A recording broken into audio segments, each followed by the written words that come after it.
Hey there everyone, Aubrey here again from Projects and Racing. So it's been a few days now since I've had the CSL DD, been having heaps of fun with it, but a lot of the time I've been spending just tweaking my settings, mainly for AMS2. I have been playing around with it with the Assetto Corsa and also Assetto Corsa Competizione. I may do those in another video, but this one is going to be based on Automobilista 2. Because at the moment with the CSL DD, it's my favourite sim. The force feedback in that game is just second to none for me at the moment. It is amazing. I have a little bit of a play with Race Room, and the force feedback's pretty good in that game too.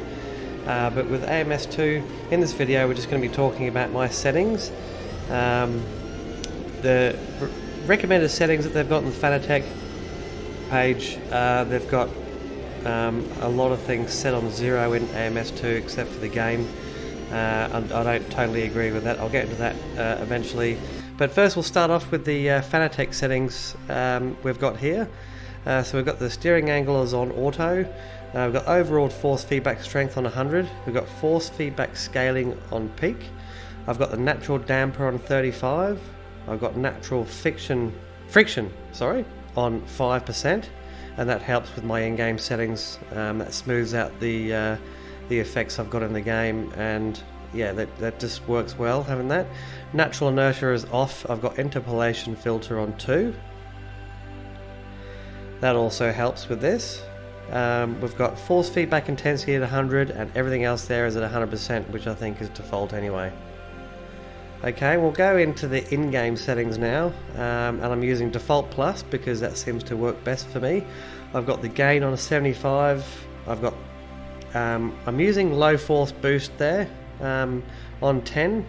A lot of people with the CSL DD have been running 0 on low force boost, FX and damping, but I feel that low force boost helps with the lower speeds on most cars. I have that on 10. Overall it's good on 10. It gives a bit of a weighty feel to the wheel at lower speeds, and I like that because I like to be able to feel the car at lower speed too. In my opinion, you get a bit of detail with that at lower speeds.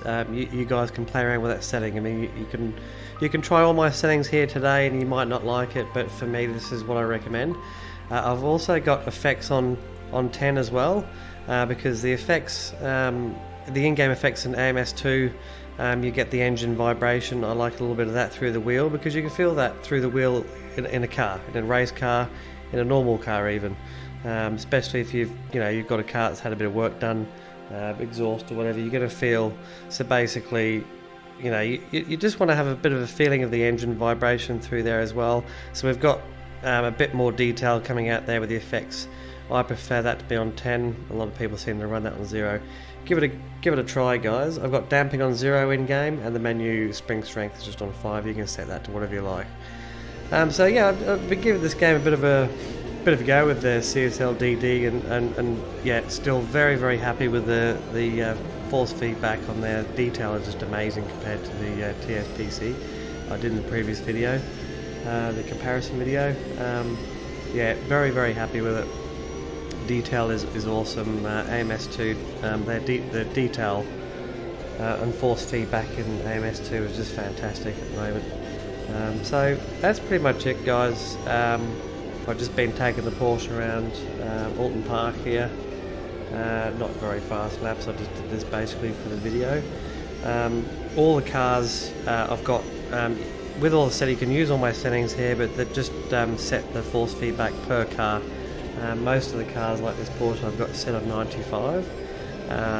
You can change the force feedback. You might want to change that for the open wheelers and F1 cars. Because when you've got a lot of downforce in those cars, it does tend to get quite strong. So in this video you can see the force feedback in that white bar that's flickering down below on the left hand side there. Just keep an eye on that when you're just using it, and just make sure you don't get much clipping. You get some clipping on some corners, on some tracks.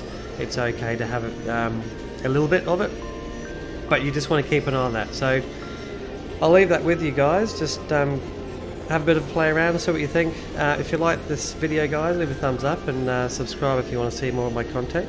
There'll be definitely more CSL DD videos coming in the future I'll do more videos. I'll get back into doing some Nordschleifer runs. I'll have a bit more of a play with the wheel on other sims, but I will get back into AMS2 videos, actual driving, and have some fun.